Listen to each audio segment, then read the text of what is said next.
The Department of Homeland Security Secretary Christian Nielsen said today that President Donald Trump will be signing an order to deploy National Guard troops to the border immediately. Nielsen did not say specifically how many troops will be needed, but noted she will be speaking with the governors of the 4 border states to determine their needs. She said the troops could arrive at the border as early as tonight. Austen Bundy begins our team coverage in Washington.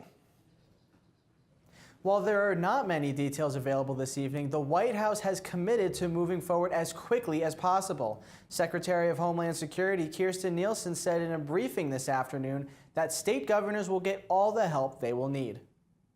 The governors retain control of the National Guard within their region, so I'm not going to get ahead of them. The ones that I have spoken to understand our urgency, our request. The National Guard understands the urgency and the request, so we will do it as expeditiously as possible. The president's decision also drew support this afternoon from Texas Governor Greg Abbott, who said in a press release, quote, "Today's action by the Trump administration reinforces Texas's long-standing commitment to secure our southern border and uphold the rule of law.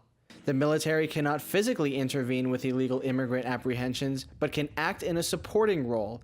It could also use Pentagon funds to build parts of the border wall, something President Trump has called for repeatedly." There are some lands that the Department of Defense owns that right on the border that are actually areas where we see illicit activity.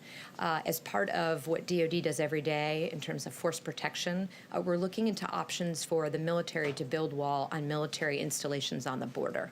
This isn't the first time a president has sent the National Guard to the border. President George W. Bush sent 6,000 National Guardsmen to the southwest border in 2006, and President Barack Obama sent 1,200 troops in 2010. Those operations cost a total of more than $1.3 billion, according to reports from the Government Accountability Office.